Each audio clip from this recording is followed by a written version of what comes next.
Bismillahirrahmanirrahim. Assalamualaikum warahmatullahi taala wabarakatuh. Salam Aidil Fitri untuk teman-teman yang berkesempatan bersama saya malam ini. Saya berhasrat untuk kita berborak-borak, berbual-bual sambil makan apa yang ada kuih-kuih raya. Saudara Man, apa khabar Man? Terima kasih Man. Saudara Mustafa Ilyas, saudara Fuwi, selamat Hari Raya. Thank you saudara Man.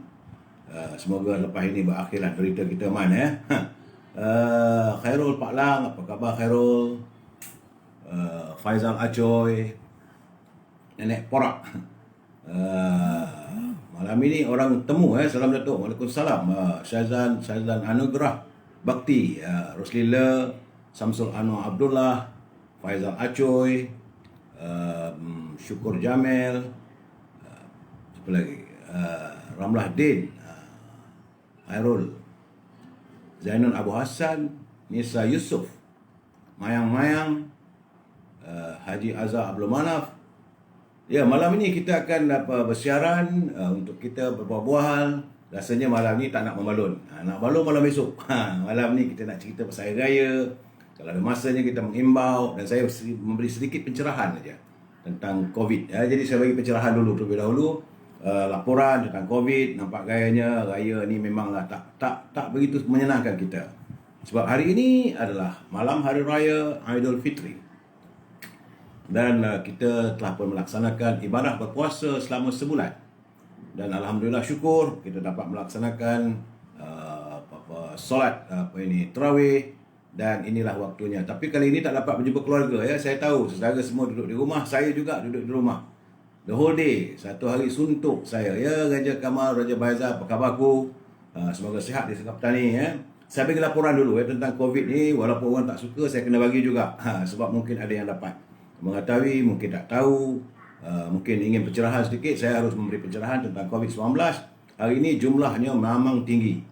Hari ini amat tinggi saudara, iaitu semalam 3,973, hari ini 4,765. Wow, tinggi itu brother.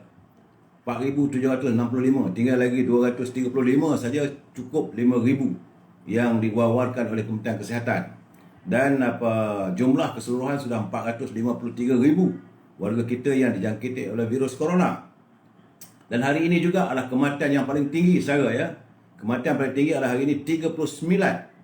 Mereka yang tak berkesempatan untuk menyambut Aidilfitri, yang kepada saudara yang kalau ada keluarganya yang terkorban kesan daripada jangkitan COVID-19 ini, kita ucapkan salam takziah saudara.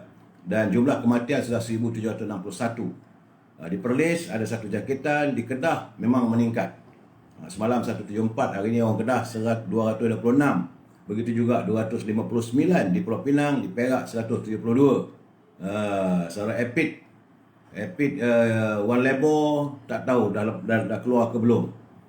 Katanya dia masih ditahan lagi di IPD Batu Gajah. Saya bersimpati dengan keluarga Epic One Labor. Apalah salahnya? Takkanlah menegur sedikit, tak boleh yuk. Mungkin kerana waklu lah tu kawannya. Aduh, kawan-kawan saya. Di Perak ada 132. Di Selangor hari ini tinggi saudara. Sangat tinggi. Sebab tu nasib baik saya duduk rumah. Ruby, apa khabar Bi? Semoga Bi bahagia hari raya ni bersama pasangan Bi ya. Salawati, Man Azmi, Muhammad Ali. Orang Kelantan, macam mana? Dah dapat pasangan belum Mi? Saya mendoakan saudara dapat kehidupan lebih ceria lagi. Di wilayah Perkusuan meningkat hari ini 540. Selangor 2082 ya. Hari ini tinggi. Teramat tinggi di Selangor. 2082 yang dijangkiti oleh virus corona. Wilayah Perkusuan 540, Putrajaya 4. Di Negeri Sembilan 122. Di Melaka ni saudara Rosli Lendu, saudara Hashim, nampak gaya di Melaka ada 110. Di Johor 348 bersiaran. Sekejap lagi nanti saya telefon balik ya saudara Hashim, saudara semua. Saya tengah live. Malam ni pun kita buat live, insyaAllah. Saya akan bersama dengan saudara, menemani saudara yang tak berkesempatan pulang ke kampung. Kita borak-borak malam ni. Tapi sekarang ni saya nak bagi pencerahan dulu tentang COVID dulu ya. Saudara, di Pahang ada 63, ada penurunan. Di Terengganu juga ada turun, semalam 53, hari ini 60. Di Kelantan masih lagi 297. Di Sabah ada susut semalam 96, hari ni 70 Bi. Khabar baik, terima kasih Bi. Di Labuan 6 dan di Sarawak 405. Ini laporan COVID. Jadi saya sebelum kita borak-borak kosong, saya nak bagi sedikit pencerahan tentang tazkirah mesti ada. Tazkirah untuk amalan kita di hari raya. Daripada Hafsyah radhiyallahu anhu, daripada Ummu Atiyah berkata, pada hari raya Aidilfitri ini kami diperintahkan untuk keluar sehingga kami mengajak anak-anak gadis dari biliknya dan juga para wanita yang sedang haid. Mereka duduk di belakang barisan laki-laki dan mengucapkan takbir. Mengikuti takbir laki-laki dan berdoa. Mengikut doanya, doa lelaki dengan mengharapkan barakah dan kesucian hari raya tersebut. Ini adalah Sahih Bukhari dari Ibnu Qatir. Status hadis ini adalah hadis sahih. Jadi pengajarannya pada hari raya Aidilfitri ini, kita perlu menyambut dengan kegembiraan bersama keluarga. Tapi saya faham, mungkin saudara tidak berkesempatan dengan keluarga, ya. Bagaimanapun, antara amalan yang diperintahkan oleh Rasulullah SAW kepada para sahabat pada pagi hari raya nanti ialah bersama anak-anak dan isteri walaupun dalam haid, untuk sama-sama berada di tempat perhimpunan untuk bertakbir dan berdoa mengharapkan keberkatan pada hari yang sepatutnya kita berada dalam keadaan fitrah, bersih daripada dosa. Jadi setiap lelaki dan wanita Islam diperintahkan bertakbir dan turut sama berdoa. Walaupun tahun ini kita tidak dapat berhimpun beramai-ramai seperti biasa di masjid atau surau, namun jadikanlah perhimpunan di satu sudut dalam rumah kita ni untuk bertakbir dan menunaikan solat sunat hari raya bersama keluarga, saudara.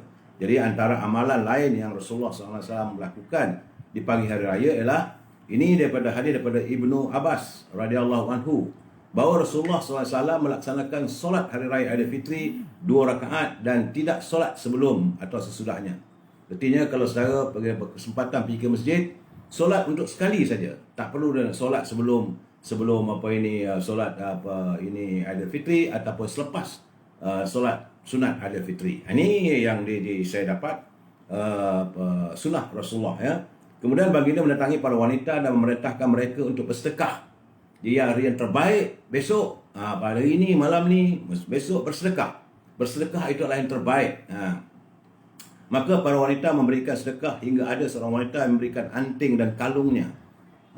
Ini bila kita saling bersedekah sebagai tanda keprihatinan terhadap orang yang kurang berada, terutama ketika kita bergembira dengan pelbagai jualan raya. Jadi teruskan sumbangan kita walaupun sebaik-baik sedekah ini ialah sedekah pada hari bulan Ramadan. Dengan sedekah yang diberi akan menggembirakan orang lain. Termasuklah pemberian duit raya pada orang yang lemah serta kanak-kanak. Saudara, jadi suburkan negara kita ini dengan amalan yang baik. Jadi itu keadaannya. Dan pada hari ini, saudara, kita tak tahulah di Kuala Kangsar ada mereka bakar meriam ke tidak. Tapi di luar rumah saya tadi tengok masih juga ada lagi dentuman bagi bunga api. Tapi saudara kena ingat bahawa di Gaza, saudara kita sekarang ni mereka sedang berperang.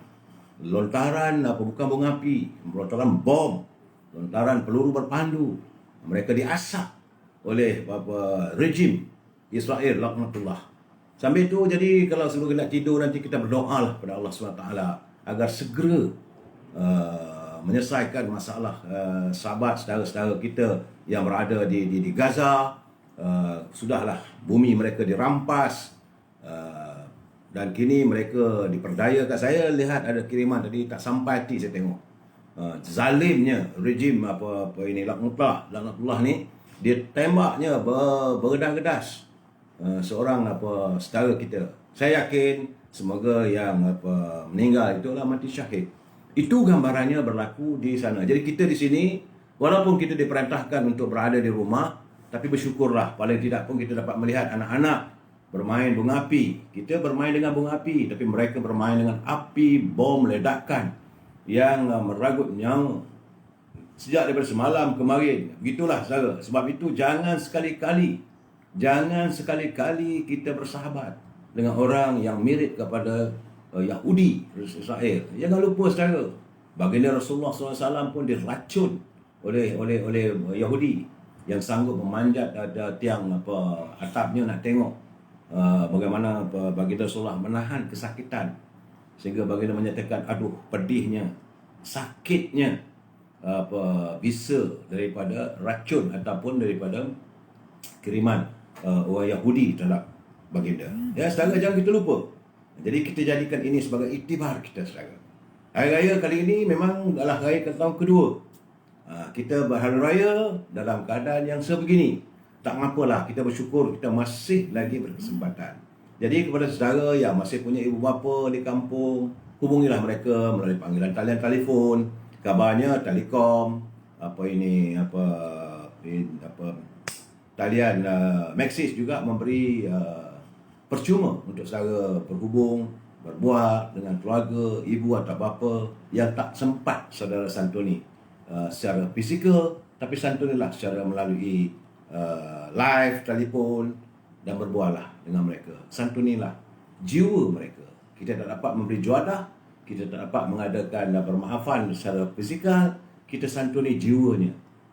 Selamat Hari Raya ya, selamat Tarmizi Abdullah. Baik, saudara, itu pencerahan saya pada malam ini. Jadi malam ini kita berbual. Kalau saya ingin bertanya, saya malam ini saya memilih untuk tidak membalun. Kita rest membalun, insya-Allah malam esok kita balun lagi. Memang banyak dalam wall saya ni, tapi lupa kita santun jugalah pantun Pak Nazir. Sambil-sambil tu kita dengar pantun Pak Nazir. Nanti kecil hati pula Pak Nazir, dia tak hantar pula pantun kat saya. Ya Pak Nazir, selamat Hari Raya Aidilfitri. Kata Pak Nazir, naik perahu di Kuala Sanglang, jalan beriring bersama rakan. Sudah tahu telur temelang, disimpan digoreng hendak dimakan. Dah tahu benda tu busuk, tak payah, buang saja. Saya Kemudian kata Pak Nazir lagi, panggang keli goreng pelata, baru sudah melemah meranti. Jangan peduli orang mengata. Jadi tergigit lidah, tentulah berhenti. Jadi kalau orang mengata kita, biarkanlah mereka mengata kita. Dia tergigit lidah nanti tu, berhentilah dia nak mengata kita. Jadi kita ambil iktibar ini dalam beberapa bulan raya puasanya. Aizat Ibrahim, betul sedih nasib warga Palestin. Mereka dihujani dengan bom peluru malam Aidilfitri. Ini semua Tuhan Allah SWT memperlihatkan kepada kita gambarannya. Bagaimana dugaan yang ini cucu saya nak masuk ke ni? Nak masuk lah, cepat. Ini cucu saya ni. Ini cucu bongsu saya ni, dia memang begitu. Bila saya live, apa lagi yang ada pada kita saudara? Saudara Muhammad Hidayah Syafi'i, ucapan selamat Hari Raya, maaf zahir batin buat saya sendiri, keluarga dan juga seluruh rakyat Malaysia. Semoga Allah memberi kemenangan kepada seluruh umat Islam dan juga kepada rakyat Palestin. Ya, kita berdoa. Saudara, Selangor macam tak jaga rakyatnya Azli Mat Syarif. Malam ni tak boleh, saya tak nak balun. Malam besok kita balun, Saudara Azli, jangan risau. Tapi malam ni kita tengok aja, kita tegur ideo je lah. Memang saya tahu. Memang saya tahu pimpinan yang kadang-kadang saya tak nak. Kita nak mencerah. Cuma saya ada kabar gembira sedikit. Sahabat kita, Saudara Lokman Adam. Saudara Lokman Nur Adam, dia dibebaskan petang tadi. Alhamdulillah. Dapatlah sedikit beliau mengecap arti sambutan Aidilfitri bersama keluarganya. Saya tengok malam tadi bergeduduk ini Saudara Ismi marah betul dia. Bagi saya dalam keadaan sebegini, kita berlapang dada. Kita tengok apa yang mereka nak melakukan. Tapi negara kita ada undang-undang, rule of law. Saudara Edinor, selamat Hari Raya Aidilfitri, maaf zahir batin buat Datuk dan semua keluarga dan sahabat-sahabat semua. Terima kasih. Saudara Kamal Awang, Raja Anwar, Ju Sungan, thank you. Muhammad Syahrul, selamat Hari Raya. Terima kasih. Nah, saya nak ajak, kalau saudara nak berbual, kita nak buat pasal apa? Saya bila datang bulan raya ni, saya terkenang zaman saya kecil-kecil dahulu. Waktu nak menyambut Hari Raya ni, waktu-waktu beginilah. Tapi saya bisa mengenang, saya emosi pula. Sebab saya teringatkan almarhumah ibu saya. Sibuk beliau menyiapkan persiapan untuk raya. Tapi kami waktu itu tak ada daging, tak ada ayam. Jadi warga yang tinggal di kampung saya di pinggiran Sungai Dinding, di Lumut. Jadi bila sehari sebelum nak raya tu, almarhumah ibu saya dia akan mencari lokan, akan mencari siput. Jadi siput ni yang paling saya tak seronok, siput beletung nama dia. Siput beletung ni dia besar, isi dia tebal dan liat. Saya suka makan siput manis ataupun makan lokan lembut. Lokan tu yang sedapnya bagian perut dia tu. Perut dia tu kadang-kadang berselut hitam. Tapi bila dibuat rendang, itulah juadah kami satu keluarga. Bila datang hari-hari Aidilfitri, ibu saya akan masak lemang. Bila kita tanak lemang tu selalunya lemang kita mula turun, bahasa orang Perak ya. Dia turun dari bakar lemang tu pada pukul 4 petang. Jadi pukul 8 masaklah semua. Kacau dodol sehari sebelum tu. Sehari sebelum lagi tu buat kuih goyang. Dan sehari sebelum itu kuih bahulu berdal dan juga kuih bakar kacang. Inilah 5 jenis kuih yang sentiasa disediakan oleh almarhumah ibu saya waktu beliau menyambut kedatangan Aidilfitri untuk anak-anaknya seramai 6 orang. Bila saya tengok begitu, saya cuma terfikirlah, kerana waktu itu begitulah murninya jiwa almarhumah ibu saya. Sebab beliau menuri getah. Menuri getah tu bukan getah teri bawah dengan orang. Ada tuan punya tanah, dia suruh diupah bonda saya menuri. Jadi bila menuri getah waktu itu, kalau dapat 3 keping, 1 keping bahagian untuk almarhumah ibu saya, 2 keping adalah tuan tanah. Tuan tanah Kedaung, saudara. Jadi dalam keadaan begitu, itulah kehidupan kami. Dan saya hairan bagaimana bila datang menjelang hari raya, ibu saya masih mampu untuk membeli beras, membeli pulut untuk dijadikan juadah kuih. Jadi sedangkan kita makan pun sehari sekali je, kadang-kadang makan kanji ataupun porridge. Ya saudara, zaman sekarang ni porridge lah sedapnya. Dulu kanji je makan dengan ikan kering. Ataupun kalau ada rezeki lebih sikit, makan dari bawang Perak panggil temenor boy. Mustafa Hamid, kuih bakar. Kuih bakar tu itu kuih kacang. Daripada kacang hijau tu ditumbuk je ke tepung, dibakar. Memanglah sedap. Kuih bakar ni pula yang paling sedapnya, dia bukan waktu itu. Dia 2 minggu, 3 minggu selepas hari raya, dia punya seredak-seredak yang simpan dalam ting tu. Lama punyalah sedapnya waktu itu. Zaman saya.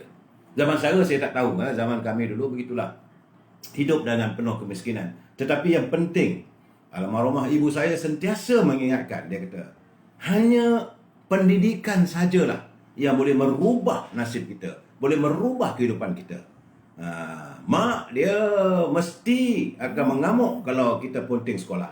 Dan saya ingat lagi waktu kecil-kecil, tempat ibu saya menuri getah tu tak jauh daripada rumah. Dia kira-kira lebih kurang dalam 2 kilometer. Jadi kita pergi jalan kaki saja. Dan waktu subuh itulah bonda saya akan mengejutkan saya untuk menemani. Ialah waktu tu usia dia lebih kurang dalam 40 tahun.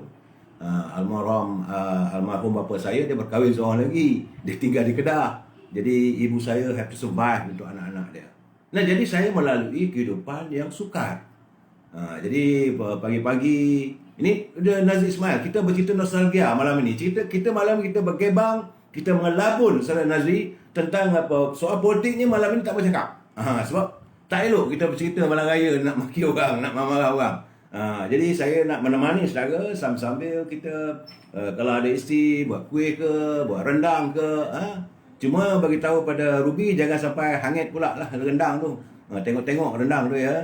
Awang Zah berkata, Awang Zah, Assalamualaikum Datuk. Semua selamat Hari Raya Aidilfitri, salam perjuangan dan teruskan pencerahan. Terima kasih. Dah 2 tahun anak saya dan keluarga di Pengkalan Lumut tak dapat balik beraya bersama keluarga kami itu. Betapa sedihnya. Saudara Azman, memang itulah keadaannya. Bukan saudara sedih, saya lagi sedih. Paling tidak pun rasa-rasanya bolehlah ingat nak balik kampung, nak tengok pusara bonda saya. Tapi tiada kesempatan. Jadi berbalik pada cerita saya tu, begitulah kehidupan kami. 5 beradik. Abang saya waktu itu menjadi tentera British di Singapura. Selalunya ini kita cerita. Kalau saudara ada cerita, mari kita bercerita saudara. Saudara Badrin Abu Bakar, malam perjuangan, salam perjuangan. Terima kasih kita pencerahan malam ini tentang zaman-zaman silam. Sebab itu kalau saya bercerita, saya bercakap berdasarkan pada pengalaman. Soal perjuangan, keluarga saya memang dilahirkan dengan perjuangan. Almarhum datuk saya ditembak oleh komunis. Ini bukan cerita bohong, ini cerita benar. Kalau saudara bertandanglah ke kampung saya di Lumut. Nama kampung saya Kampung Baru. Bertanya dengan orang kampung itu, di mana rumah Cikgu Razak? Rumah dah tak ada dah, perkuburannya. Beliau waktu itu jadi seorang guru. Jadi kerana zaman Jepun, dia belajar jadi guru. Jadi komunis mengatakan almarhum Datuk saya ini tali barut Jepun. Jadi waktu beliau pergi ke kedai tengah hari itu ambil beras, beli beras, nak balik di hadapan seluruh warga bangsa Melayu kita ini, almarhum Datuk saya ditembak oleh komunis. Laknatullah. Sebab itu saya tersentuh bila melihat apa yang berlaku di Gaza. Begitulah. Dan yang saya hairan, tapi saya faham betapa hinanya bangsa kita apabila kita tak punya kuasa waktu itu. Kerana bila waktu itu kita baru habis perang dan komunis memerintah selama 14 hari. Dan waktu itu Datuk saya ditembak di hadapan warga bangsa Melayu. Dan tak ada siapa pun nak bertanya kenapa kamu tembak.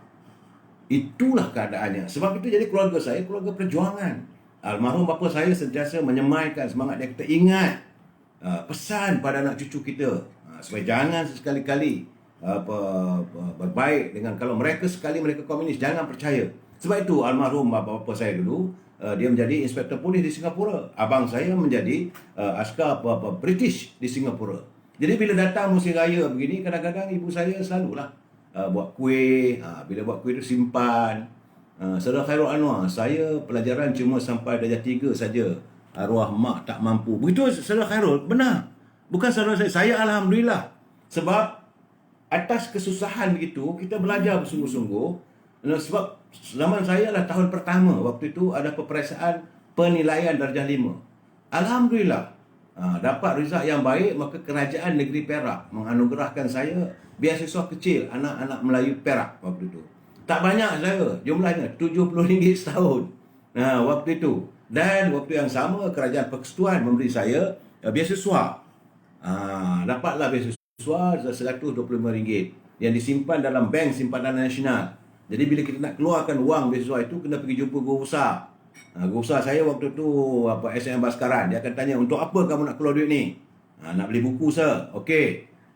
Jadi itulah keadaannya, kita berdikit-dikit. Sehingga selepas saya usai peperiksaan sijil rendah pelajaran LCE waktu itu, sebab saya mengambil aliran Inggeris. Daripada sekolah Melayu, kami terpaksa duduk remove kelas peralihan berbahasa Inggeris. Tapi ledah belacan ni buat macam mana pun tak mahu juga saya. Dia mesti nak cakap Melayu, dan cakap Melayu pula telo orang Perak. Sehingga lepas LCE, saya dapat tawaran untuk masuk ke Maktab Sultan Abdul Hamid, Kolej Sultan Abdul Hamid. Di situlah saya memulakan penghidupan dan perjalanan hidup di belantara dunia ini, menimba ilmu. Kemudian habis MCE, saya ditawarkan bekerja dengan kumpulan akhbar Usaha Melayu. Kemudian Allahyarham guru saya, Saudara Suki Latif, mereka menerbitkan akhbar Suara Rakyat. Waktu itulah kami gerakkan menentang kepimpinan, kerana kita merasakan bahawa Allahyarham almarhum Datuk Harun Idris dizalimi. Jadi kita harus membela untung nasib Datuk Harun Idris yang difitnah, melakukan rasuah, sedangkan dia satu sen pun dia tak ambil. Jadi kita mewujudkan akhbar Suara Rakyat, berjuang untuk itu. Tapi nasib tak lama. Buat akhbar Suara Rakyat kena macam sekarang lah, menentang pimpinan kerajaan zaman tu Hussein On. Maka akhbar Suara Rakyat itu diharamkan. Dah tak ada pula media. Jadi selepas itu saya kembali balik ke Usaha Melayu. Tapi sebelum itu buatlah majalah-majalah hiburan. Saudara, kemudian balik ke Usaha Melayu. Waktu di Usaha Melayu lah saya juga dididik oleh Allahyarham Pak Sako dengan Osman Abadi. Jadi Usaha Melayu, kita punya perjuangan kita untuk bangsa. Saudara Muhammad Azmi Ma'ali, assessment test standard 5. Saya pun dapat scholarship Perak tu. Dari standard 2 sampai form 5. Begitulah ya MCE. Saudara Muhammad Azmi, kita dulu soalan peperiksaan kita dulu, dia bukan macam sekarang ni dihantar oleh Biro Buku-buku Teks, tidak. Kita punya soalan dulu tu dia datang daripada England. Soalannya dalam bahasa Inggeris. Sebab kita punya MCE, LCE masa tu. Jadi kertas-kertas soalan akan diletakkan di balai polis. Jadi besok bila nak periksa, guru besar akan pergi ke balai polis mengambil kertas-kertas soalan. Sebab itu standard of education waktu itu, bukanlah saya nak puji diri, tidak, tapi standardnya agak tinggi saya ya. Kerana kita soalannya bukannya soalan yang dibuat di sini, di University of Cambridge. Saya ingat lagi. Sebab itu orang dulu dipanggil Senior Cambridge. MCE itu Senior Cambridge. HSC itu untuk ke universiti. Jadi kerana kemiskinan, saya tak berkesempatan untuk meneruskan pendidikan. Walaupun almarhumah ibu saya dia kata terus kalau belajar, dia kata tak apalah mak, biarlah saya bekerja, sambil bekerja saya belajar. Begitulah keadaannya, sambil bekerja kita belajar. Dan saya alhamdulillah mendapat kesempatan menjadi wartawan, jadi terdedah kepada banyak peristiwa, banyak ilmu pengetahuan. Guru saya dalam dunia kewattawan seperti Allahyarham Pak Saku, Pak Usman Abadi, Pak Melan Abdullah, Allahyarham Tan Sri Mazlan Nordin, Allahyarham Tan Sri Zainuddin Maidin, Zam. Jadi kami waktu itu, sebab itu di usaha Melayu, warga usaha Melayu, selalunya kita merasakan kita punya spiritual tu kuat, kukuh. Sekarang tak tahulah. Sekarang masa berubah saudara. Masa sentiasa berubah dan merubah kehidupan kita. Jadi saya ingat saya waktu di usaha Melayu, the last battle dalam UMNO iaitu waktu itu adalah pertandingan jawatan timbalan Presiden UMNO masa itu, iaitu ada Tun Musa Hitam menentang Allahyarham menentang yang berhormat mulia Tengku Razali Hamzah. Jadi saya ingat lagi, saya kesempatan sebagai seorang wartawan dapat berjumpa dengan Allahyarham Datuk Harun dalam tahanan. Tapi bukanlah dalam jail, sebab waktu itu dia diletakkan di hospital. Saya berjumpa dengan beliau. Masih terngiang lagi. Kata-katanya dia kata, "Mal, usahlah." Dia kata, "You fight, terima kasihlah. You mempertahankan saya. Tapi ingatlah," dia kata, "bahawa dalam hidup kita ini, kebenaran itu akan muncul dengan sendirinya. Apabila kamu mau menegakkan kebenaran, maka ketika itulah kamu akan dilihat salah." Ini kenyataan yang dibuat oleh Allahyarham Datuk Harun. Dia pesan pada saya. Tapi bagaimanapun, sejauh mana pun kita pergi, dia kata, jangan sekali-kali kita mengkhianati bangsa kita. Kamu boleh jadi apa saja, tapi jangan izinkan orang lain memerintah bangsa kita. Jangan diizinkan bumi tercinta ini menjadi milik orang. Walaupun kita susah, tapi jangan kita menjadi pengemis. Itu nasihat daripada pemimpin almarhum Datuk Harun Idris. Sebab itu saya rapat dengan beliau. I'm very close to him. Sebab tu kebetulan jadi wartawan, dapatlah masuk dalam penjara, berjumpa dengan beliau. Semua kenal penulis yang mampan. Saya dah kalau kita bukan hanya sebagai penulis, kita jurnalis. Dan kemudian selepas itu, selepas balik urusan, saya ditugaskan menjadi ketua biro di Negeri Selangor. Waktu itu Datuk Menteri Besarnya adalah Saudara Samsul Syam, MCE 4802. What do you mean by 4802 tu, Saudara Syam? The one I cannot brain yang MCE 4802. Mungkin nombor giliran saudara kot kemaknya. Saudara Syam, Samsul. Jadi berbalik pada kisah saya ni. Ini kita melabur saudara ya, malam. Kalau saudara ada cerita, kita boleh santun bersama. Ini Dian Shah. Assalamualaikum. Dari Selamat Hari Raya pada Datuk Seri Kamame, Kampung Baru, KL. Oh, Dian Shah di Kampung Baru ya. Saya suka di Kampung Baru tu. Di Kampung Baru itulah satu-satunya permata yang masih milik warga bangsa Melayu. Sebab itu saya khawatir kalau tanah itu terlepas ke tangan orang. Kampung Baru, asalnya tanah di Kampung Baru itu adalah tanah anugerah. Daripada tahun 1912. Tahun 1912, waktu itu kebun getah, kebun kelapa, ada sungai di Kampung Baru itu. Anugerah daripada Duli Yang Maha Mulia Sultan Selangor kepada rakyat dia. Dia bagi pada orang Melayu saja. Dan sehinggalah hari ini tanah itu kekal. Jadi sewaktu wujudnya wilayah persekutuan, sewaktu menandatangani perjanjian untuk menyerahkan wilayah persekutuan ini oleh Duli Yang Maha Mulia Sultan Selangor, saya masih ingat lagi pesannya kepada Allahyarham Datuk Harun. Dia kata, semua boleh, tapi Kampung Baru ini masih lagi milik Selangor. Itu dia pesan itu. Sebab itu sampai sekarang, Kelab Sultan Sulaiman, di mana itu bermulanya gerakan untuk memerdekakan negara kita ini, dia letaknya di Kuala Lumpur, tetapi masih lagi kelab itu, presidennya mesti datang daripada Menteri Besar Selangor. Jadi warga Selangor bagi Istana Selangor masih beranggapan mereka yang tinggal di Kampung Baru itu adalah rakyat negeri Selangor. Walaupun disebut wilayah persekutuan, tapi mereka adalah rakyat Selangor. Tuanku Sultan Selangor menitiskan air mata waktu beliau menandatangani penyerahan wilayah persekutuan. Saudara Mariam Muhammad tak ada suara. Jadi itu gambaran apa yang berlaku sambil kita bercerita ni. Melalut sana, melalut sini, tak apalah teman saudara ya. Tengok-tengok jugalah rendang tu. Teman-teman. Edino, saya terpaksa berhenti sekolah di pertengahan tingkatan 2 aliran Inggeris kerana gagal membiayai yuran persekolahan sebanyak RM7.50 sebulan. Yes, saudara Edino. Dulu kita ada yuran. Waktu sekolah dulu, saya bila sebut yuran ni saya ketawa pada. Sebab saya adalah antara murid yang tak dapat membayar yuran masa dulu sekolah rendah. Satu penggal 40 sen. Jadi setahun RM1.20. Jadi selalu saya cakap dengan arwah mak saya, kata, mak, cikgu minta yuran. Cakap cikgu lah, tunggu dulu lah. Nak bayar 40 sen yuran pun tak mampu waktu itu saya. Begitulah kehidupan kami yang penuh dengan kemiskinan. Bukan saya seorang saja. Jadi kami warga yang tinggal di pinggiran Sungai Dinding adalah dibalut kemiskinan. Atasnya estate. Ada juga pekerja orang kampung saya tu bekerja di estate. Kerjanya menyangkul ataupun menurut getah. Di situ yang saya dapat gambaran bahawa besar kemungkinan vaksin terbaik untuk malaria adalah todi. Sebab selepas saya menjadi wartawan, saya menjadi hairan kenapa di kampung saya tu ada wujudnya kedai todi kerajaan.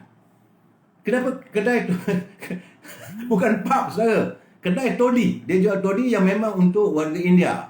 Dan kebanyakan mereka yang minum todi petang-petang tu selepas pukul 1, pukul 2, dia buka dalam pukul 11.30, pukul 12. Daripada pukul 12 ke atas sampai pukul 5, kebanyakan yang minum todi itu adalah warga India yang bekerja di estate.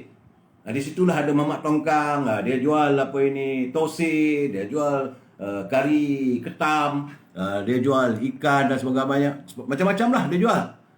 Jadi, minumannya todi. Jadi saya melihat bahawa pekerja estate tak ada kena malaria. Sedangkan dalam estate, bila mereka menuri getah, bila mereka menyangkul, tentulah banyak nyamuk. Nyamuk adalah antara agen-agen merebaknya penyakit malaria ataupun sekarang ni kita panggil demam Aedes lah kot.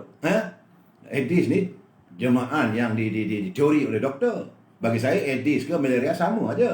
Dan tidak ada suntikan malaria, tidak ada suntikan anti malaria. Apa yang mereka lakukan? Mereka minum todi. Jadi kemudian bila saya menjadi wartawan, saya berkesempatan pergi ke Kulim, saya pergi ke Baling, saya pergi ke estate-estate, kawasan-kawasan estate. Di kawasan Bagan Datuk, di kawasan Teluk Intan, di Batam Berjuntai. Jadi saya tengok ada kedai todi. Jadi kedai todi ini dimiliki oleh kerajaan, diletakkan di bawah Jabatan Kastam. Akhirnya saya merasakan inilah rupanya vaksin terbaik. Tapi sekarang todi dah tak ada. Kerana untuk Inggeris, kerana mereka memiliki ladang-ladang, satu Malaysia ni, satu Melaya lah. Di Sabah Sarawak saya tak tahu. Satu Melaya ini, todi-todi inilah diberi mereka minum. Jadi saya berkeyakinan British merasakan vaksin terbaik untuk mencegah penyakit malaria adalah todi. Saudara Harun, selamat Hari Raya Muazzam Batin. Terima kasih saudara. Azim, Datuk, nak duit raya ke? Nak duit raya nak bagi pada saya ke atau minta daripada saya? Dalam keadaan sekarang ni saudara Harun, janganlah. Jangan kita bergurau. Kalau saudara bergurau nanti, kalau dekat-dekat memang kena pelempang. Aduh, ini kita bersembang, kita berborak ya. Todi ada lagi tak tu? Saudara Musafak Ilah, saya tak tahu.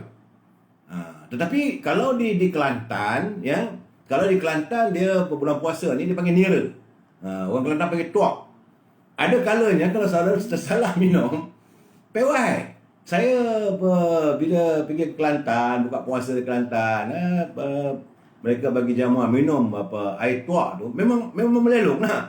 Itu air nira. Sekarang ni masih ada lagi kalau saudara pergi ke lepas Teluk Intan tu, Pasir Salak, masih ada lagi orang berjualan. Beli minum air nira. Sebab todi itu asalnya daripada nira.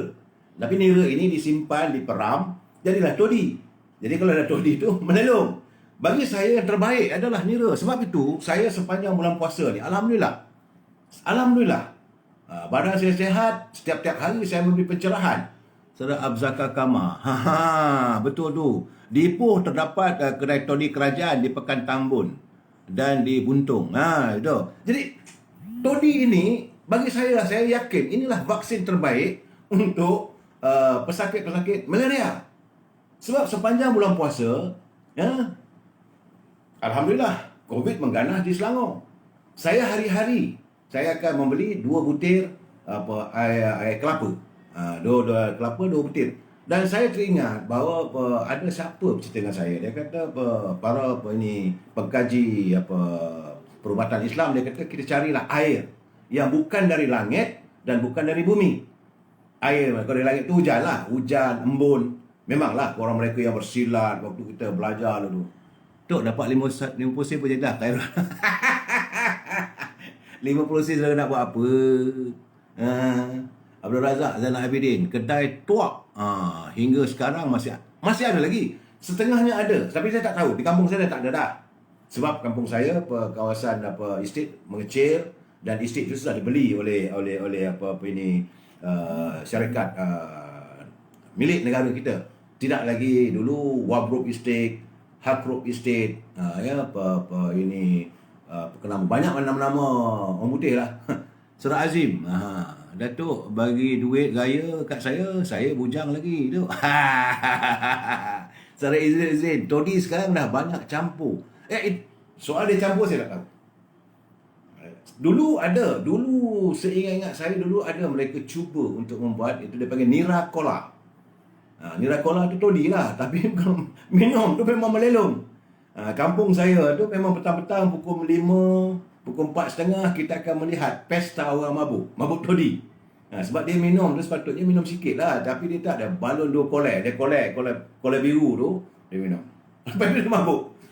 Terongging ada duduk dalam parit lah apa semua tu. Jalan melelong semua. Mabuk todi lah. Sebab itu ada peribahasa, kau jangan jadi mabuk koli. KL paling top bas mini tu Saudara Zaman. Di Kuala Lumpur ni bas mini. Waktu saya datang bas mini tak ada lagi masa itu. Waktu saya mula berhijrah ke Kuala Lumpur, kita ada bas Tomfong. Tomfong ni adalah kami gunakan untuk pergi ke pejabat di Jalan Chan Soli. 15 sen. Kalau saya menumpang tinggal rumah kakak saya di Kampung Batu Muda. Jadi naik bas Lensing. Bas panjang Lensing. Kemudian sampai di Bas Stand Kelang, jalan kaki pergi ke kita panggil Benting. Benting tu sekarang ni kalau saudara lihat sekarang ni ada band Muamalah ataupun dulu band Bumi Putra. Itulah tapak Benting. Di Benting ini malam-malam macam pesta makanan. Makanan murah. 1 mangkuk sup. Ini saya cukup suka makan sup ayam.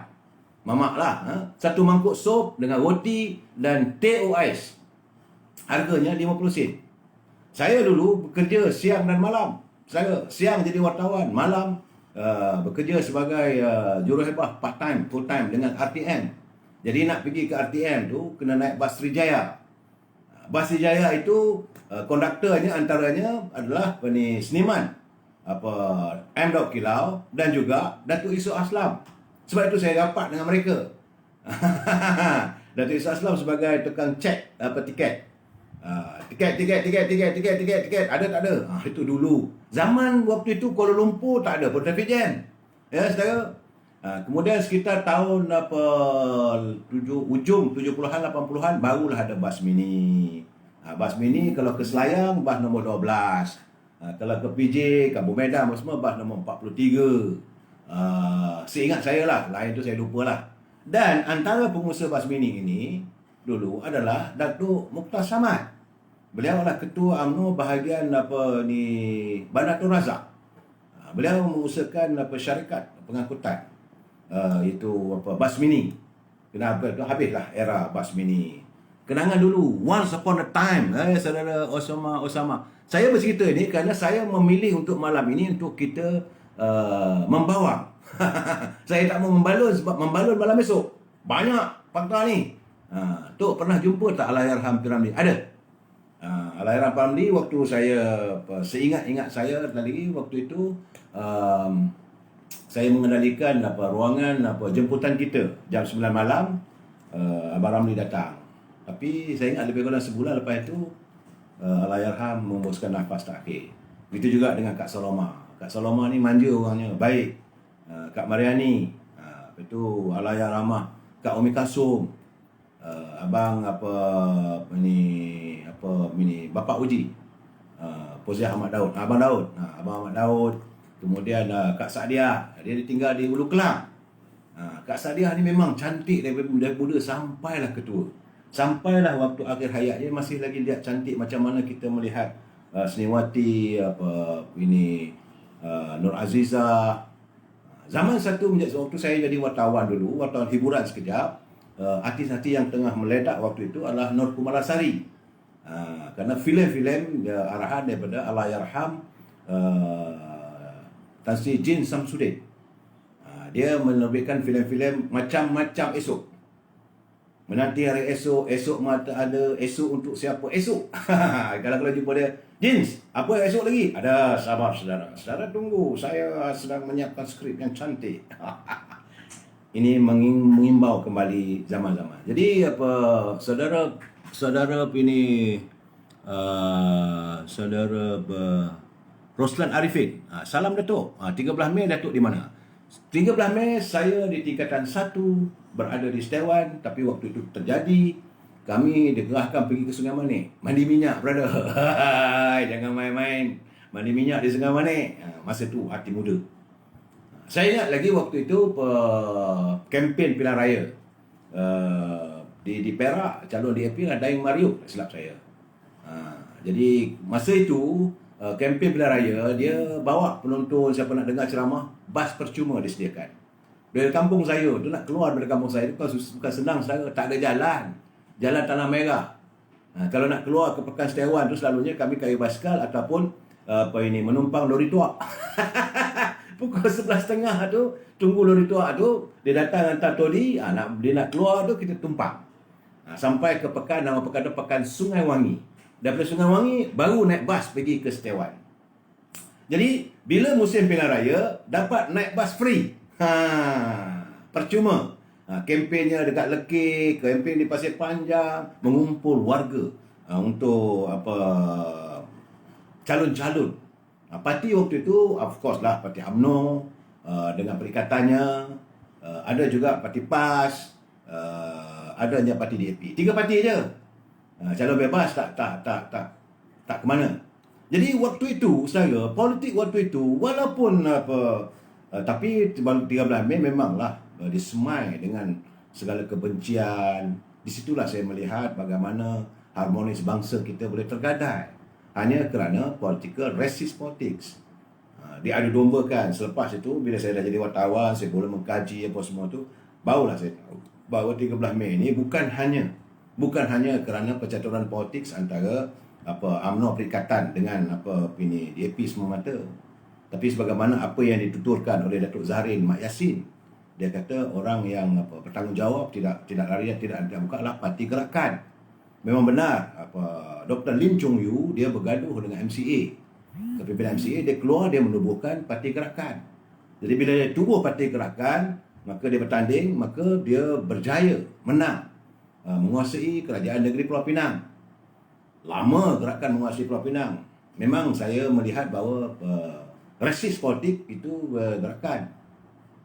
Tapi didogmakan DAP kerana Gerakan menyertai Parti Perikatan Barisan Nasional, Tajaan Tun Razak. Itu yang gambaran yang saya dapat. Sebenarnya memanglah betul lah ada Lim Kit Siang. Lim Kit Siang dia adalah peninggalan daripada Lim Kuan Yew, sebab waktu setelah Singapura berpisah daripada Malaysia, maka Lim Kit Siang tinggal di Kuala Lumpur menubuhkan Parti DAP. DAP masa tu P. Pato, B. David. Ini orang-orang yang hebat-hebat. Dan Parti Gerakan waktu itu bersama dengan Parti Lembu, Parti Rakyat. Sebab saya doktor apa nama doktor dia ada doktor ada klinik dia tu. Dia dia dekat Coket tu. Kemudian akhirnya itulah gambarannya di mana politik itu memisahkan kita. Tapi waktu itu sebenarnya ada elemen saudara. Ini saya sekarang memberi pencerahan bahawa elemen sebab kita baru merdeka, ialah kita merdeka tahun 56, 57, tahun 68, 69, mana lebih kurang 10 tahun, muda usia tu. Dan ada gerakan komunis. Komunis ni ada dua, satu komunis Marxis. Komunis Marxis itu daripada Rusia, Lenin. Dan ada komunis lagi tu daripada Mao Zedong. Tetapi komunis yang ada di Melaya ini adalah gerila yang dipimpin oleh Chen Peng. Ini saudara kena faham. Sebab itu bila saya berbual dengan Yang Mulia Tengku Razali, sebab waktu beliau berkesempatan, sewaktu kita belum mengadakan hubungan diplomatik dengan negara China, beliau adalah merupakan orang pertama yang diminta oleh Tun Razak mengadakan kunjungan ke China, berjumpa dengan Zhou Enlai, berjumpa dengan Xi Jinping dan sebagainya. Dan di situlah ada dialog antaranya. Kita minta supaya kita boleh mengadakan hubungan antara Malaysia dengan China, tapi mereka hendaklah menghentikan ini serangan gerila komunis. Tapi China kata komunis di Melaya waktu itu bukan tajaan kita orang, mereka kata. China menafikan. Tapi bila Yang Mulia Tengku Razali mengatakan banyak bila kita dapat tangkap gerila komunis, senjata-senjatanya ada yang datang daripada China. Dia kata mereka dapat beli senjata kita buat macam mana, ada juga daripada Rusia. Jadi artinya waktu itu dua pertubuhan komunis. Dan komunis di Malaysia ni, di negara kita ini adalah komunis yang gerila, yang datang daripada Marxis itu dengan ideologinya lah. Memang tak dipakai. Begitu juga dengan Mao Zedongnya. Dan yang ada kat Malaysia kita ni kelang kibutnya kita ni sebab gerila mereka berperang dengan anggota tentera kita. Dan sebab itu kita tak boleh mampu, kita tak akan memaafkan mereka. Dan waktu itu di Sabah dan Sarawak baru menyertai Sabah Sarawak menyertai gabungan Malaysia tahun 64. Waktu itu juga Singapura berpisah dan sebagainya. Jadi dalam tempoh 5 tahun itu kita sibuk nak mengawal sempadan kita. Sempadan kita di Sabah itu kita berhadapan dengan Sulu. Itu Filipina menuntut bahawa Sabah itu milik mereka. Walaupun Brunei bersetuju, sebenarnya asal-asalnya Sabah itu milik kerajaan negeri Brunei yang diserahkan kepada British dulu, Belanda dan sebagainya. Dan kita juga berhadapan dengan komunis-komunis yang berada di Kalimantan. Di Kalimantan adalah komunis-komunis yang di Indonesia. Parti Komunis Indonesia. Parti Komunis Indonesia inilah yang bertanggungjawab membunuh raja-raja Melayu. Raja Riau, habis, lumpuh, hilang raja-raja semua tu. Ini adalah sebab percaturan komunis di Indonesia. Bagaimanapun Soekarno mampu mententeramkan negara Indonesia itu dan menentang anarkis komunis Indonesia. Begitu juga di Malaysia ini almarhum Tengku Abdul Rahman dan Tun Razak mampu. Tambahan pula waktu itu dibantu oleh menteri yang mempunyai dignity yang hebat, iaitu Tun Dr. Ismail. Tengku Abdul Rahman, kita melihat bahawa cara kita bukanlah kita mencapai kemerdekaan kita bukan dengan peperangan, bukan macam Indonesia dengan bambu runcing. Kita tidak, kita mencapai kemerdekaan kita dengan rundingan. Almarhum Tengku Abdul Rahman dia lebih memilih untuk berunding. Jadi buat apa kita nak bergaduh berperang-perang ni? Pada fikiran Tengku lah. Saya berkesempatan berjumpa dengan almarhum Tengku Abdul Rahman. Dia kata saya lebih suka kalau kita ni manusia buat apa nak bergaduh. Ni nak bertumbuk berkelahi, buat apa? Tu yang suka berkelahi tu lah Dr. Mahathir tu. Ada Dajjal tu. Ini cerita benar ya saya.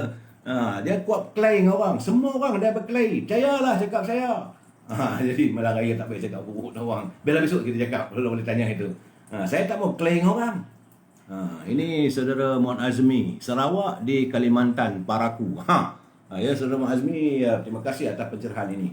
Nah, ini gambarannya. Sebab itu bila orang Sabah dengan Sarawak menuntut bahawa asalnya perjanjian 63, perjanjian 63 penubuhan Malaysia ini maka Persekutuan Tanah Melayu iaitu Melaya ni hendaklah melayan Sabah dan Sarawak ini sebagai sebuah negara juga. Jadi kalau ada bajet dan sebagainya, maka katalah kalau kita bagi pembangunan bajet untuk di Semenanjung Tanah Melayu ini daripada Johor sampailah ke Perlis, katalah bagi 300 juta.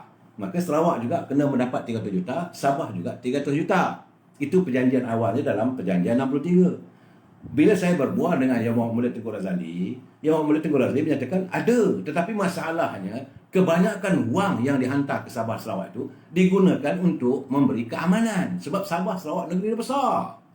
Besar saudara. Jadi nak menjaga perairan di Sabah yang sentiasa mendapat ancaman daripada Sulu, daripada pembebasan MNF di Filipina dan sebagainya, bukan mudah.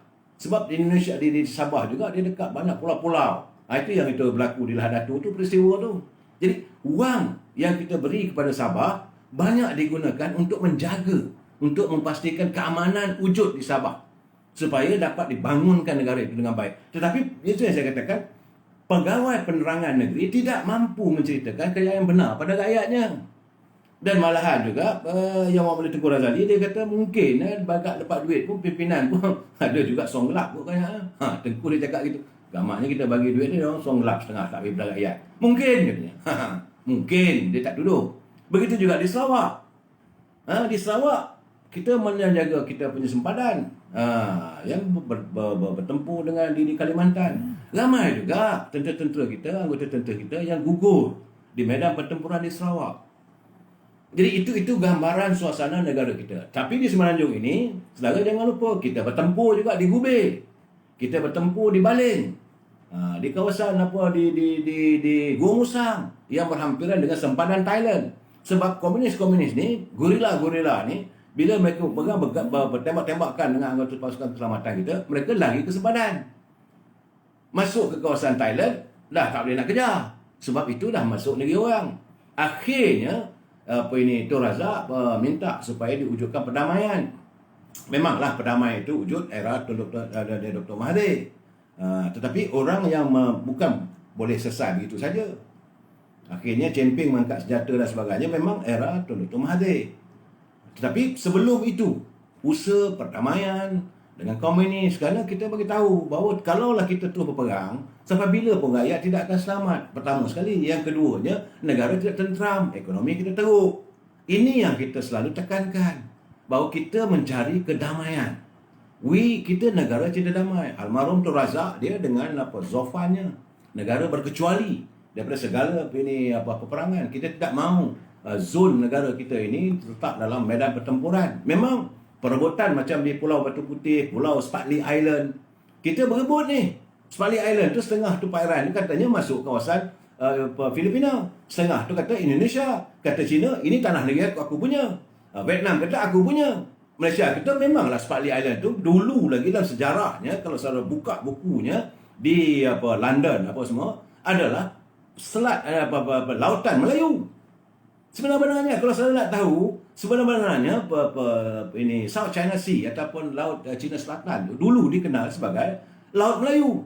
Jadi Pulau Spratly itu duduk di situ milik orang Melayu lah, milik Melaya lah, milik Malaysia lah. Tapi perebutan itu berlaku sampai hari ini tak selesai-selesai. Kerana di bawah Pulau Spratly itu banyak hasil-hasil bumi yang dijamin mempunyai nilainya berbilion-bilion. Apa yang ada bawah kita tak tahu. Tapi berhampiran dengan Spratly itu, begitulah kita banyak mendapat hasil minyak dan sebagainya. Di situ saya mengatakan bahawa kita mesti berusaha. Ni buah kelapa sawit dan apa ni, siapa tanya tadi? Buah saudara Muhammad Zain, dia kata buah kelapa sawit dah sampai 1,001 tan. Terima kasih. Alhamdulillah. Jadi kalau kita tenteram, saudara, kalau kita negara kita tenteram, kita boleh membangun. Apabila kita negara kita aman, almarhum Tun Razak dapat membangunkan. Antara cetusan yang diwujudkan oleh almarhum Tun Razak bersama dengan Allahyarham Tan Sri Tek Andak adalah pengujudan ladang Felda. Saudara jangan lupa tu. Waktu itu Yang Mohd Mulia Tengku Razali juga bersama dengan Tun Razak. Beliau mencanai dari segi sudut ekonomi. Bila adanya ladang-ladang kelapa sawit ini, penghasilannya minyak, pimpin dulu, dia buat kerja lebih awal. Dijangkakan 3 tahun lagi kelapa sawit akan mengeluarkan hasil. Kemana kita nak pasarkan? Jadi negara yang besar adalah China. Itulah yang membuatkan yang Muhammad Mulia Tengku Razali Hamzah membawa Dewan Perniagaan Melayu pergi ke negara China. Walaupun kita tidak mempunyai hubungan diplomatik. Pergi untuk berdagang. Antara barang yang nak didagangkan adalah hasil kelapa minyak. Minyak sawit inilah. Hasil daripada minyak sawit ini dijual. Dan China, waktu macam online ke zero dumping. Dia kata kat Tengku Razali, berapa banyak kau boleh keluarkan setahun. Adalah perkiraannya apa semua. Tengku Razali cerita gini. Okey. Dia kata, you wujudkan production for 1 whole year. Setahun anda punya pengeluaran hasil daripada minyak kelapa sawit ini, kami guna 3 bulan saja. Memang negara besar. Jadi artinya pemimpin dahulu mereka melangkaui masa depan. Pemimpin zaman Tengku Abdul Rahman, zaman Tun Razak, sebab itu saya kata yang Muhammad Tengku Razali dia punya pemikiran ke depan. Apabila dia diberi tanggungjawab oleh Allahyarham Tun Razak untuk memikirkan soal Petronas, dia melihat macam mana Petronas ini dapat menjadikan hasil untuk bumi ini. Dan ternyata Petronas ini boleh menjadi angsa emas yang menghasilkan telur-telur emas. Terbukti. Tapi hari ini angsa itu sudah mau disembelih. Tak sabar. Petronas ini adalah antara buah tangan yang Muhammad Tengku Razali. Jangan siapa menafikan. Kerana waktu kita mencapai kemerdekaan, perjanjian antara Melaya waktu itu dengan Syariah dan dengan British, minyak di perairan Melaya waktu itu, selagi ada bulan dan bintang, tetap milik share. Artinya, sekurang-kurang lah, forever, minyak itu adalah milik share. Di sinilah kebijaksanaan Tengku Razali. Dia bersilat di antara bangsa sebab dia belajar dengan Ibu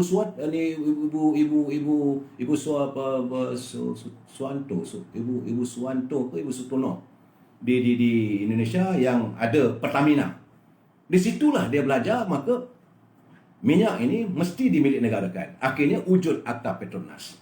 Sebab itu saya cakap terus terang, dunia barat, the Seven Sisters, pemilik minyak antarabangsa, kita panggil Seven Sisters, sekarang mereka tujuh syarikat je.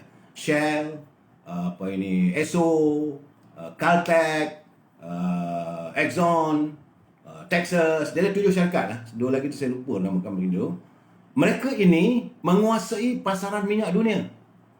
Dia minyak ini is belong to the Seven Sisters. Dan di sinilah Tengku Razali berhadapan dengan the Seven Sisters. Orang yang menguasai minyak dunia adalah orang yang paling kaya. Walaupun dia diumpan dengan jawatan sebagai pengurusi Bank Dunia. Dia pegang jawatan itu, pengurusi IMF. Dia terima. Tapi untuk merelakan minyak ini milik orang lain, dia takkan bagi. Sebab itu akhirnya minyak ini milik Petronas, milik negara kita. Siapa pun tak boleh usik. Inilah hasil daripada Tengku Razali. Sebab dia melihat masa akan datang, minyak itu penting. Hasilnya. Itulah angsa emas. Tapi hari ini cuba nak disembelih ni. Sebab bila kita lihat sekarang ni, Petronas pun dah mula meminjam dan sebagainya. Sedangkan Petronas banyak duit, berbilion, triliun penghasilan minyak. Dan begitu juga apabila dia nak diwujudkan ladang-ladang Felda, penghasilannya adalah getah dan kelapa sawit. Tapi getah tu tak banyak sangat, kelapa sawit. Sebab itu pasaran dicarilah ke China. Sebab itu harga minyak kelapa sawit ini sustain. Sebab kita ada pembeli yang lama. Begitu juga dalam sektor perdagangan. Untuk mewujudkan anak bangsa kita ni supaya boleh berdagang dan sebagainya. Yang Muhammad Tengku Razali mengatakan, sebab dia ahli ekonomi, dia kata tak boleh kalau setakat duit simpan letak bawah bantal, dia tak ke mana. Jadi perlu warga bangsa kita ni nak berdiri sama tinggi, duduk sama rendah dengan bangsa-bangsa lain untuk kita berkongsi kek ekonomi negara kita ini. Maka kita kena ada bank. Maka wujudlah Bank Bumi Putra. Tapi malangnya Bank Bumi Putra ini, selepas orang lain menguasainya, habis lingkup dikerjakan oleh orang. Ini yang membuatkan Muhammad Tengku Razali terasa hati sangat-sangat. Kerana Bank Bumi Putra ini lenyap di bumi Malaysia ini, walaupun dia pergi berbagai nama. Zaman Dr. Mahathir, Ini realiti. Saudara, kita tak, tapi saya tak mau cerita lebih nanti kalau saya melalut nanti saya marah pula orang. Sedangkan waktu itu Tengku Razak juga ada bank, iaitu Bank Banchan. Bank Banchan ini dia beli daripada satu orang, dia kalah judi. Satu orang daripada Singapura, dia kalah judi kat Genting, dia jumpa Tengku Razak, dia jual bank dia. Tengku Razak ambil. So dia tahu kata Tun Razak, Tun, dia kata ada ini, saya ada bank ni. Tun Razak kata mana boleh. You chairman Bank Bumiputera. Mana boleh you jaga dua bank. Habis tu you have to take either one lah. So dia ambil bank tu serah pada UMNO. Bank Banchan Bank ini diberi percuma kepada UMNO. Itulah Bank of Commerce hari ni, CIMB. Banchan jadikan Bank of Commerce, Bank Bumiputera.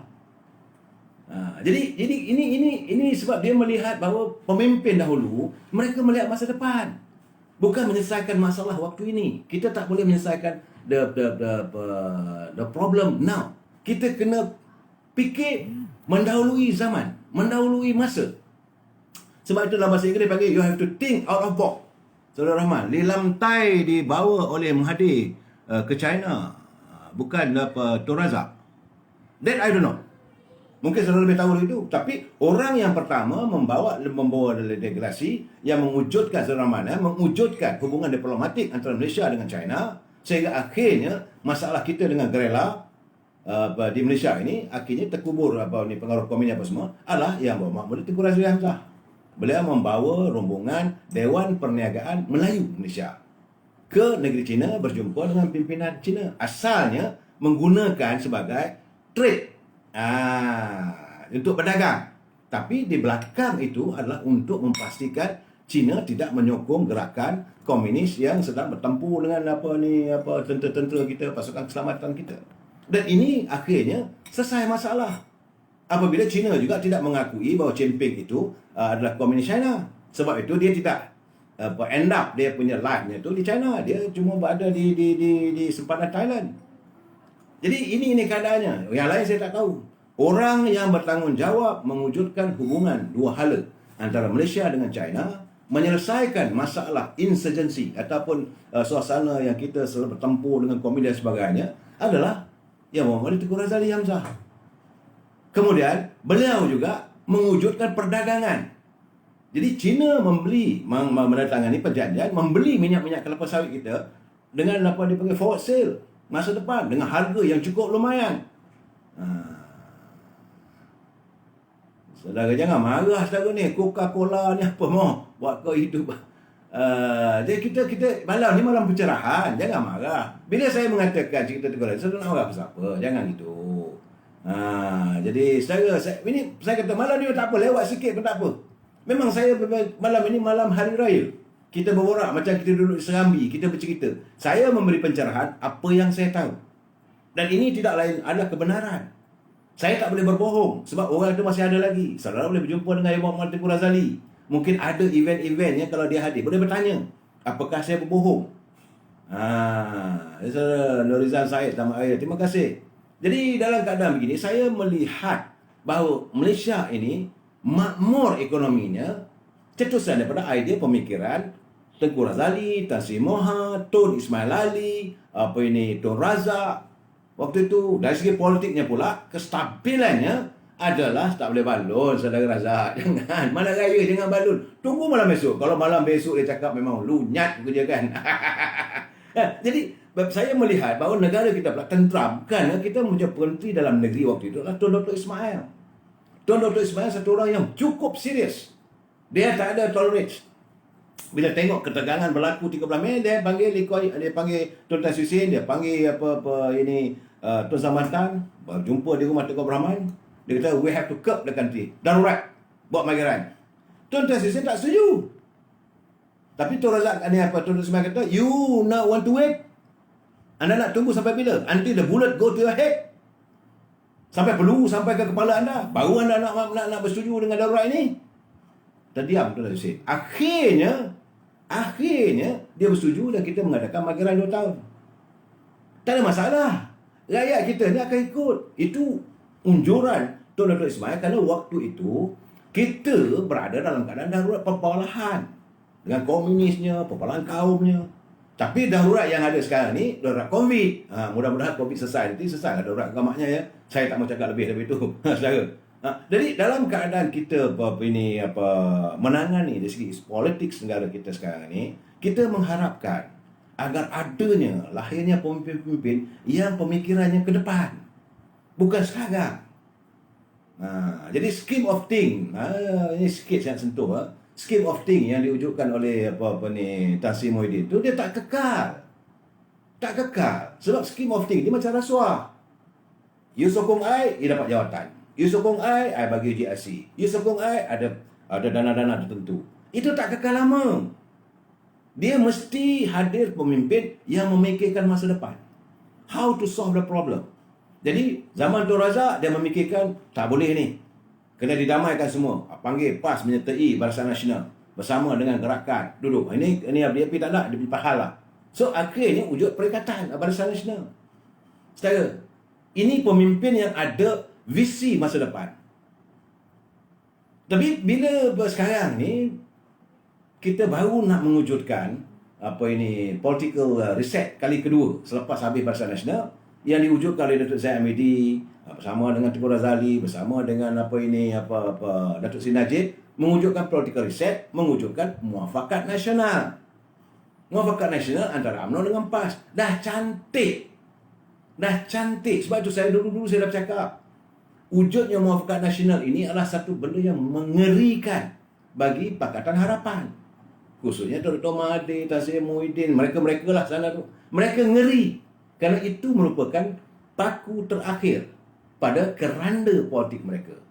Tapi apa dilakukan? Maka dicari jalan supaya dihancurkan muafakat nasional ini. Cari jalan supaya dapat menyertai muafakat nasional. Itu yang saya selalu tegas. Saya kata jangan. Tengku Razali pun tak bersetuju kalau kita membawa masuk Parti Pribumi Bersatu ni, sebab dia tujuan dia nak bunuh UMNO. Bawa masuk dalam tu, kau bawa masuk ular dalam kelambu lah, tunggu masa lah kamu kena pagut. Inilah yang berlaku pada Parti Pribumi Bersatu dengan muafakat nasional. Sehingga hari ini dalam keadaan yang limbo. Akhirnya habis. So sekarang ni terpulanglah pada Datuk Seri Zahid Hamidi untuk memikirkan sebagai Presiden Parti, dia kena buat political research. Sebab, ini politik sikit ya. Sebab untuk pilihan raya umum ke-15 tidak akan ada mana-mana singular itu parti politik yang boleh mendapat 120 kursi. Boleh bercakap is wishful thinking. Boleh beranggapan, boleh berandaian, boleh bercita-cita. Tapi kalau wujudnya lagi Allahyarham Tan Sri Sanusi Junid, dia akan kata tu semua angan-angan mat jenin. Tak boleh berlaku melainkan ada political reset. Apa kaitan kes Saudara Rahman ke apa kaitan kes MBF dengan Kuli? Saudara Rahman, MBF sebenarnya mereka nak mewujudkan memburukkan Tengku Razali. Tak terlibat. Sebab itu waktu dihebahkan kononnya Josh apa nama dia dengan Carrion Group ni, sebenarnya itu adalah kumpulan kroni Dr. Mahathir. Tapi mereka katakan ini Tengku Razali. Actually tidak. Sebab itu Tengku Razali mengambil tindakan menyaman syarikat akhbar Morning Post, menyaman The Daily Mail yang menuduh bahawa Tengku Razali terlibat. Akhirnya dia menang kes tu. Saya bertanya dengan Tengku Razali, kenapa dia tak saman Usaha Melayu? Sebab Usaha Melayu juga waktu itu menyokong Dr. Mahathir, kata Tengku Razali terlibat. Sebab tak saman, dia kata macam mana saya nak saman? Usaha Melayu ni UMNO punya. Kalau saya saman, di mana nak cari duit lagi? Itu sebenarnya BMF skandal tidak ada kena-mengena dengan Tengku Razali. BMF skandal sebab waktu itu dasar Kementerian Kewangan, Bank Bumi Putra tidak diletakkan di bawah Menteri Kewangan. Bank Bumi Putra dikuasai sepenuhnya oleh pejabat Perdana Menteri.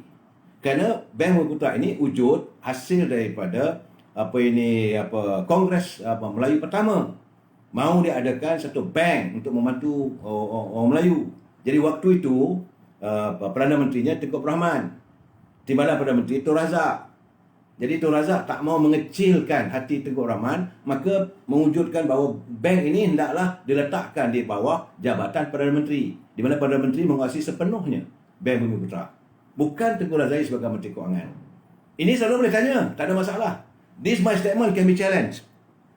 Boleh bila-bila masa pun, tak ada masalah. Jadi saya nak bagi pencerahan saya supaya kita faham.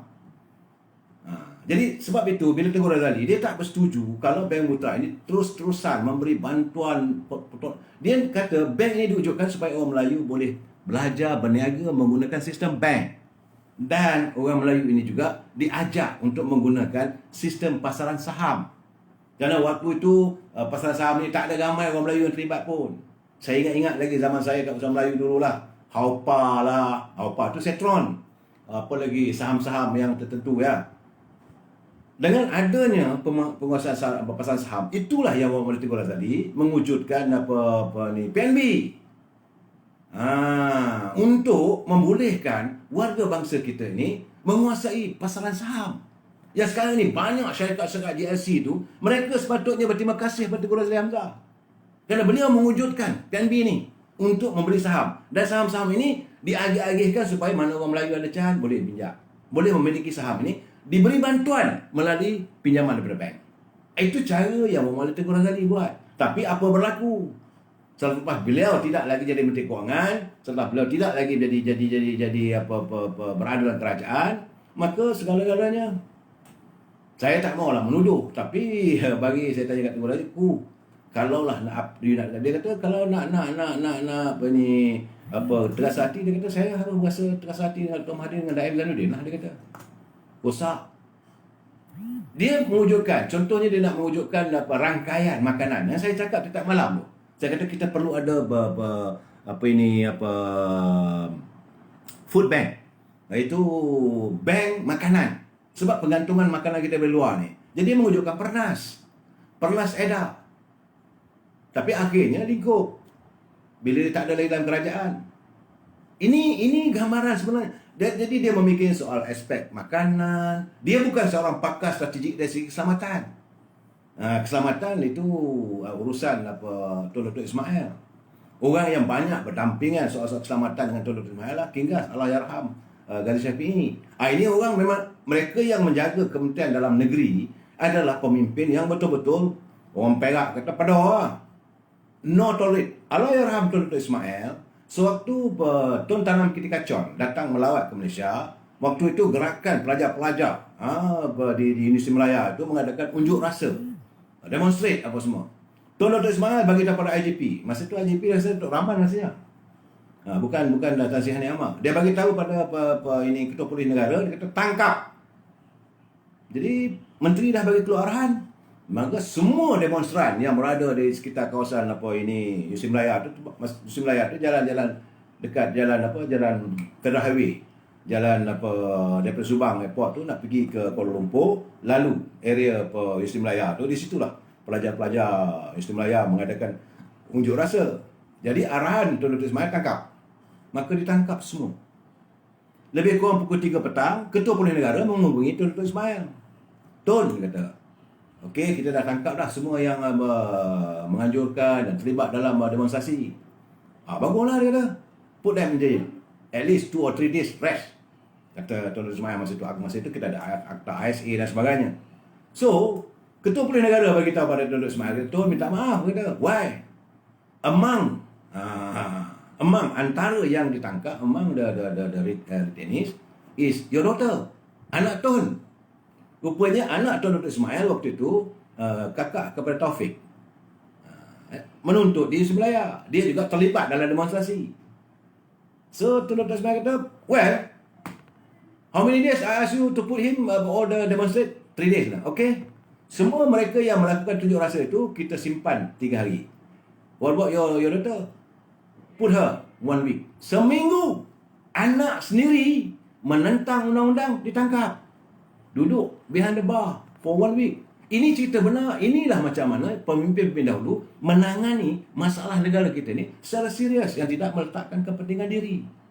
Tengku Razali tak pernah ambil satu sen pun gaji daripada BUMN Putra. Tak ambil pun allowance daripada Petronas. Tak ada dapat gaji ratus-ratus ribu, tak ada. Sekarang ni CEO chairman of Petronas ratus-ratus ribu. Jadi Tengku Razali kata kalau dah ambil duit bos orang ambil 100 ribu, 200 ribu, apalah yang lagi tinggal pada Petronas. Sedangkan kita nakkan Petronas ni untuk memajukan negara. Dia menentang gaji-gaji besar ni. Sebab itu kalau saya tengok Tengku Razali saya ketawa. Itulah kereta dia BMW buruk tu. Adalah BMW 5 Series rasanya. Kadang-kadang dia pergi semayang. Siapa nak sempat naik kereta, naik lah. Sempit. Boleh duduk 2 orang di belakang, dia depan dengan pemandu dia. Saya pun ketawa tanya, Tok, aku. Orang tengok you ni hebat ku. Kenapa? Ni kereta ni ku lama sangat. Dia kata, boleh jalan. Masih lagi boleh pakai. Pakailah. Jadi ini teringat saya, kakak saya, kakak saudara saya, bekas ketua wanita UMNO Lumut, Dr. Azizah. Beliau pernah bekerja dengan Bank Negara di bawah Tun Ismail Ali. Satu ketika Tun Ismail Ali ini, dia Gubernur Bank Negara, pegawai-pegawai je pergi ke rumah Tun Ismail. Dia tengok dalam rumah Tun Ismail tu ada kipas angin lama. Kemudian dapur dah buruk dan peti ais. Jadi tanpa pengetahuan Tun Dr. Ismail, pegawai ni di dapat Bank Negara ni pergi beli yang baru, letak ke rumah dia, ambil yang lama tu nak dilepuskan lah. Tun Dr. Ismail balik, dia tengok, mana datang ni?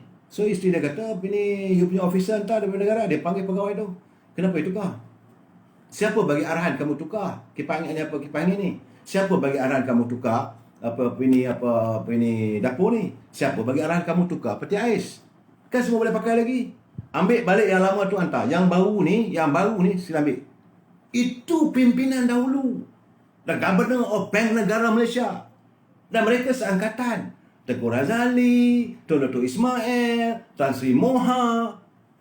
So these are the people yang berada bersama-sama dengan Tun Razak nak membangunkan negara kita, membangunkan ekonomi negara kita dan tidak meletakkan kepentingan diri. Sedangkan fikir kalau Tun Ismail duit yang kita pakai signature dia sign atas kertas mana pun lakulah. Lebih kurang begitulah. Sekarang tapi bila kita lihat sekarang ni Gubernur Bank Negara dah terlibat kelaga pula dapat itu. Dia tak ada. Saya ingat lagi adik Tengku Razali pernah berjumpa dengan saya. Allahyarham Tengku Ismail. Dia Datuk, saya tanya dengan you sikit. Boleh. You baik dengan kuli ni, you ingat dia besok kalau jadi Perdana Menteri apa semua dia akan tolong you ke? Tak ada. Saya percaya bahawa dia seorang bersih. Okeylah dia kata. You tahu dia kata. Apa dia aku? Dia kata saya dulu waktu Tengku Razali jadi Menteri Kewangan, saya ada tubuh sebuah syarikat kongsi. Ambil tender, nilai tender tu lebih kurang 120 juta ke. Untuk tak tahulah buat construction kat bawah semua. So, dia kata, okey lah. Memang dah masuk tender semua menang. Sebelum nak ditandatangani surat letter of award, letter pertawaran itu, yang menandatangani adalah Menteri Kewangan. Dia tengok, ini adik dia. Dia panggil adik dia. Sejak bila you jadi kontraktor? Sejak bila you pandai buat rumah? Sejak bila you tahu buat jalan? Ni nama you adik dia, apa hal ni? You tahu apa jadi? Kontrak itu dibatalkan. Adik dia sendiri. Inilah orang yang tidak mementingkan soal kroni. Ini cerita benar. Boleh refer balik kontrak-kontrak yang ditolak oleh Yang Mulia Tengku Razali Hamzah. Kerana itu melibatkan keluarga dia. Sebab dia kata, pertama sekali adik saya Menteri Kewangan. Yang kedua, dia mana ada latar belakang jadi kontraktor. Hanya kerana connection, maka nak bagi bersyarikat ni. Tak mau, tak dapat. Ini pengalaman. Begitu juga, saudara mungkin marah dengan saya. Saudara kata tak. Begitu juga pada Anwar Ibrahim. Ini cerita benar. Ini cerita benar yang saya alami. Waktu Dr. Mahathir melawat China, kita tinggal di hotel apa nama hotel tu. Anwar timbalan Perdana Menteri dan Menteri Kewangan waktu itu. Saya bapanya arwah Pak Ibrahim. Pak Ibrahim dulu adalah bekas ketua timbalan menteri kesihatan tak silap saya. Dan dia mendapat award tanah di Sabah 150,000 ekar untuk buat ladang kelapa sawit atas nama syarikat IOI. Kerana waktu itu arwah Pak Ibrahim ni jadi chairman IOI. Setelah Anwar Ibrahim dapat tahu, dia telefon, boleh tanya dengan Datuk Syed Saleh Keluak. Datuk Saleh Syed Keruak waktu itu adalah Ketua Menteri Sabah. Jadi ini cerita, saya bagi cerita malam raya, tak baik bohong. Boleh tanya dengan dia. Orang Sabah boleh tanya betul ke tak betul. Anwar telefon dengan Saleh Syed Keruak. Dia kata kau bagi pada bini syarikat ni pasal apa? Adakah kerana syarikat ini chairman dia bapak aku? Is it because the chairman of IOI is my father? So you award the 150,000 hectare of land to this company. Now I instruct you, tarik balik. Tarik. Jadi bila saya pergi ke China tu, saya duduk tengok Pak Baim. Tu Pak Baim. Saya kenal lah. Kita wartawan. Pak Baim, mai minum ke ni? Pak Baim, apa hal tak? Mai sini ni. Pasal Pak Syihang lah. Aku nak pergi jumpa Dr. Mahathir. Awak lagu tu. Kita Pak Syihang lah. Dia telefon dengan saya. Aku dapat 150,000 hektar tanah di Sabah. Nak buat ladang semua. Dia batalkan. Aku nak merayu Dr. Mahathir lah. Ini cerita benar, saudara. Saya tak boleh berbohong. Macam mana saya nak berbohong kalau sesuatu benda yang fakta? Jadi, sebab itu saya katakan, kita negara kita ni ada pemimpin. Kita mengharapkan lepas bulan raya ni nanti ni, kita carilah pemimpin yang benar-benar ada dignity, yang ada integriti, yang benar-benar tulus, yang tidak lagi mahukan KKN, kronisme, nepotisme, korupsi. InsyaAllah negara kita ni kaya raya. Kita mampu untuk membina negara kita ini sehebat-hebatnya. InsyaAllah, saudara. InsyaAllah, saudara. Jadi besok nak sembahyang raya pagi-pagi. Saya tak mau kacau saudara banyak dah. Sekarang ni dah 11 dekat pusat 12. So kita jumpa lagi malam besok. Kita tengoklah apa yang ada dalam pencerahan yang saya ada. Saya ucapkan kepada saudara, selamat Hari Raya Aidilfitri. Maaf zahir dan batin. Kiranya saya ada menyinggung saudara, ampunkanlah saya. Setiap yang baik itu datangnya daripada Allah SWT. Sesuatu yang buruk itu adalah disebabkan oleh kelalaian saya ataupun kedaifan saya sebagai insan yang terlalu kerdil di sisi Allah. Sama-samalah kita bina negara kita. Ingat saudara, bumi ini milik kita, kitalah yang harus mempertahankannya. Wabillahi taufiq wal hidayah. Assalamualaikum warahmatullahi wabarakatuh.